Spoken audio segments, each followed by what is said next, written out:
The more cards you add, the higher in rank that you can go. To be completely honest, I don't really think it's worth it to go all the way up to Platinum unless you're like heavily investing in these cards and actually buying and owning them. Otherwise, I think you're just wasting your time. The payouts and dark energy crystals for the higher levels are still not that much compared to what you can get in the daily rewards chests. So what I'd recommend to do is just invest maybe like $5, rent some cards for a week, do your daily quests, and um, and then you'll end up with some assets that are going to appreciate. Just 1 week ago, I put $50 into cards in this game as far as to buy them, and now my current card collection is worth $167. So it's already gone up more than 300%.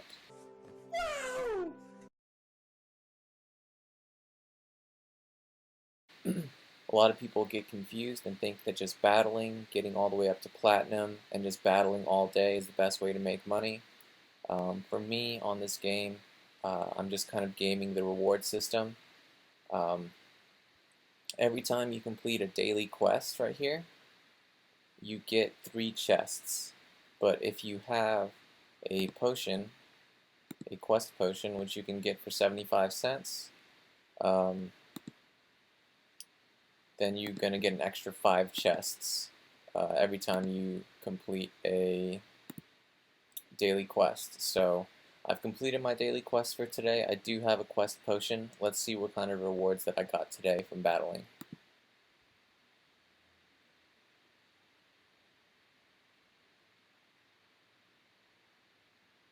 One, two, three, four, five, six. Okay, so I miscalculated there. You're going to get 6 chests if you have a quest potion active. Alright, see? We got a card there. Nothing super crazy, but still very cool. Alright, see, and we got some potions as well. Alchemy potions increase your chances to get rare or legendary cards. And then now it's loading a new quest. So I can start my new quest for today, and I will get another 5 chests, or 6 chests, excuse me. So 46 cents. So that's a 46-cent card that I got. And, you know, these cards are appreciating in value. Earth is one of my favorite teams that I use to go through bronze and silver. I pretty much played Earth whenever I could. I will show you the strategy that I use to get all the way up to Gold 1 for the most part. You can use this to get all the way through bronze by just choosing the Earth category. So this guy chooses a lot of fire, which is perfect to match Earth against him. So we'll choose our new summoner, Milo or Crowley. And up front, I always like to use either Unicorn Mustang or I like to use Stone Splitter Orc. For this example, I'm going to use the Stone Splitter Orc. To back him up, I'm going to put the Goblin Thief because he does sneak damage and he can attack from the second line.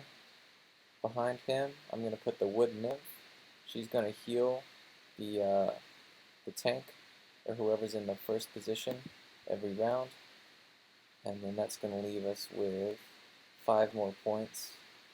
And the last 5 points I'm going to do a Mushroom Seer. And then I've used up a total of all my mana. But what I'm going to do now is I'm going to put a chicken back here at the very end. And the chicken is great because it costs 0 mana, it's got 1 health, and this is going to basically tank an attack from one of the range or sneak characters on the other team. So let's see how this plays out.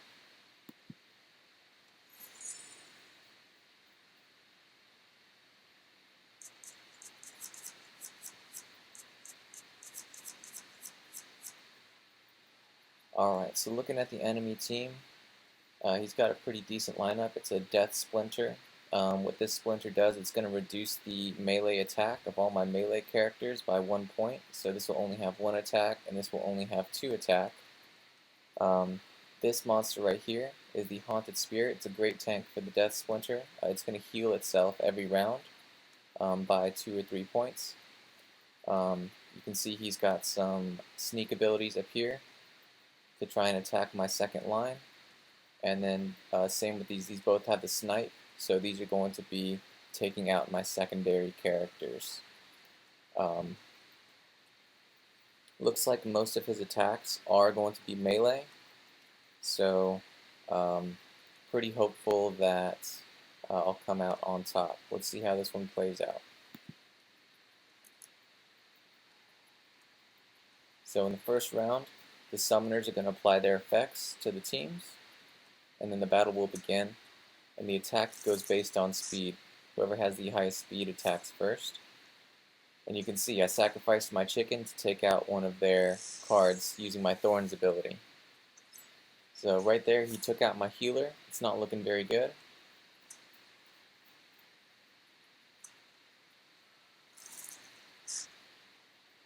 But you can see that the Thorns are highly effective in taking out those melee characters.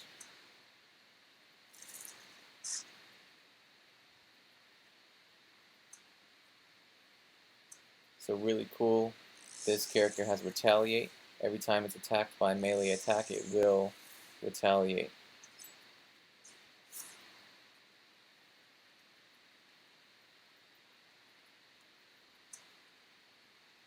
That puts us in a good position. The archers cannot attack from the first position, so seeing as this is an archer character, it's not going to be able to do any attacks on me.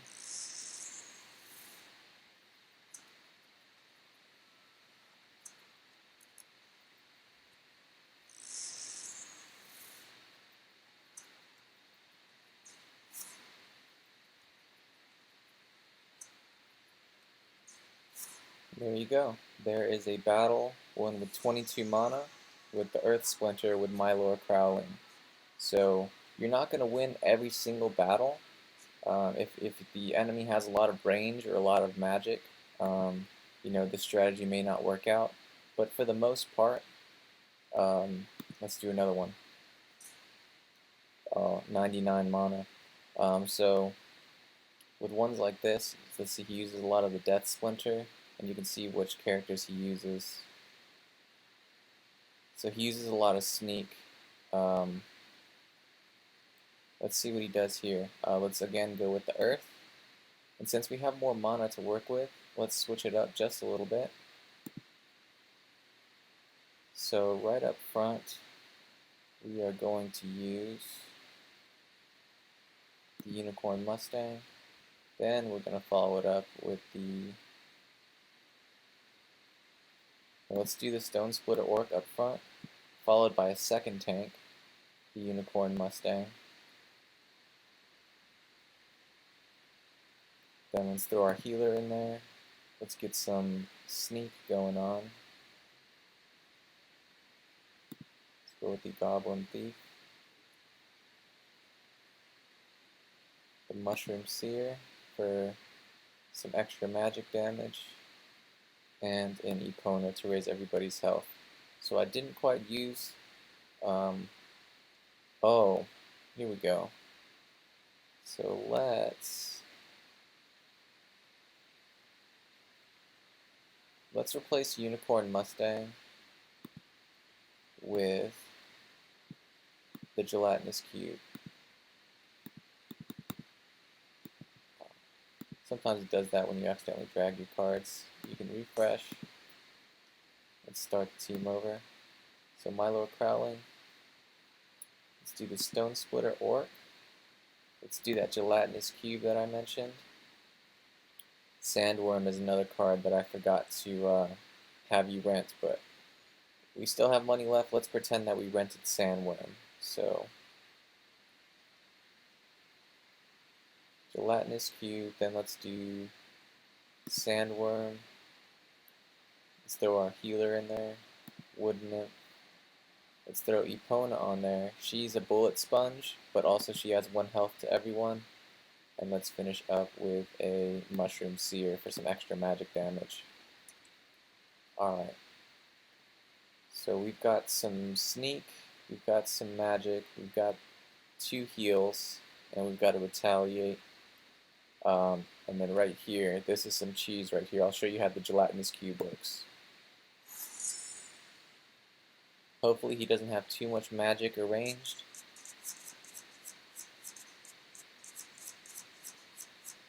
Oh yes, alright, so he only has 1 ranged. So I think this is going to work out well.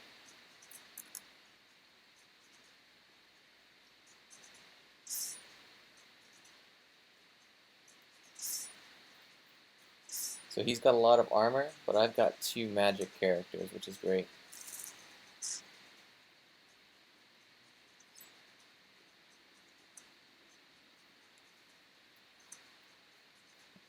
Alright, so they did take out my healer, or one of my heals right away.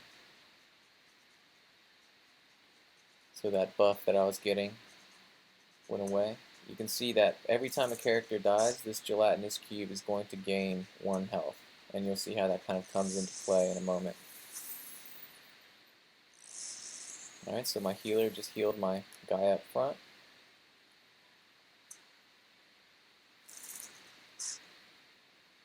More thorns happening.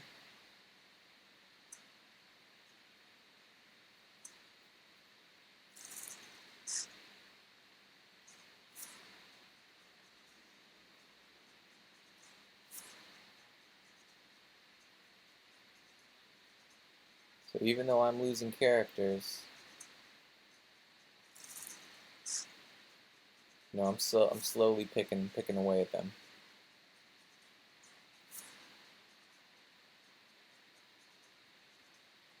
So any character with 15 health is going to look pretty intimidating to the enemy.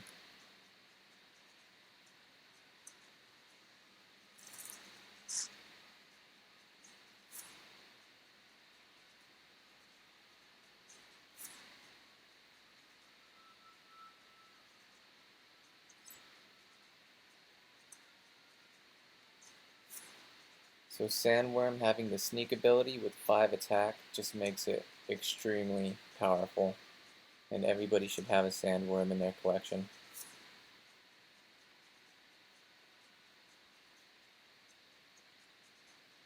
Yeah, so you can see here I've got 17 health on my gelatinous cube, and so that can be extremely intimidating to the enemies.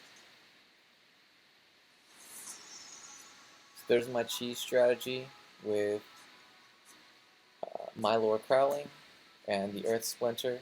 So you can see there, the more cards you add, the higher in rank that you can go.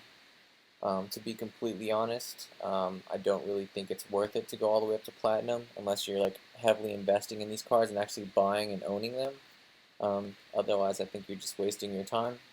The payouts and dark energy crystals for the higher levels are still not that much compared to what you can get in the daily rewards chests. So what I'd recommend to do is just invest maybe like $5, rent some cards for a week, do your daily quests, and then you'll end up with some assets that are going to appreciate.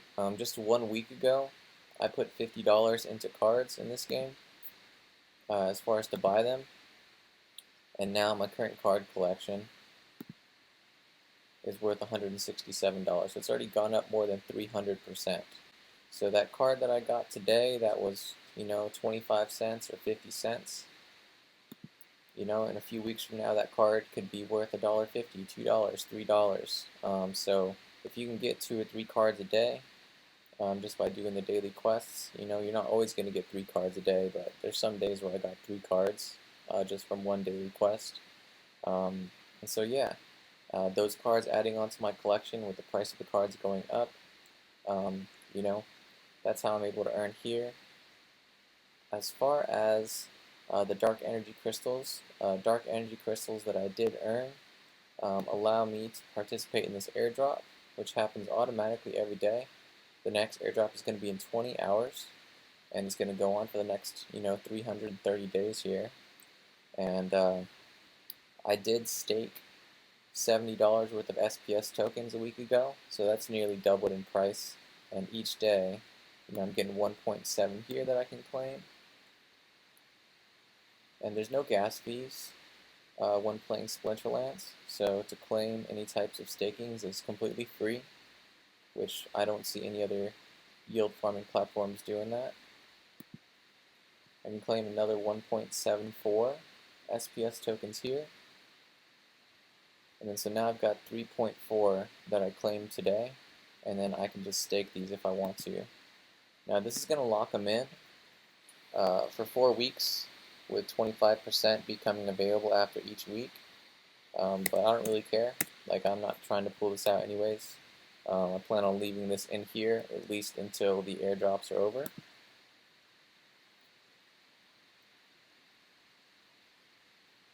And just compounding it every single day. So if you think about it, I've got about 300 SPS and I just got 3.4 SPS back. So I'm getting exactly like 1% a day, and I can compound that. And anybody knows that 1% a day in compounding interest is extremely powerful math. So just going to see how that plays out in this experiment. Again, not financial advice, it's just what I'm doing. But yeah, very cool project, definitely worth taking a look at. You don't have to pay anything to earn. What I would recommend to you though is just to farm as many of these daily quest boxes as you can, because that's free cards, and each card is an NFT. So free NFTs from a game that, you know, there's over 100,000 people playing it, and it's still growing. So it's just in its infancy. Nobody's talking about it. Definitely check out Splinterlands. If there's anything else that you want to know, I know I didn't go too much into strategies today, but the best strategy is to just play the game. You're going to lose a bunch of battles, but yeah, that's my best advice here. Just by playing and winning and losing, it's pretty easy to grasp after a while. Um, Whenever you lose, just make sure you look at what the enemies were using.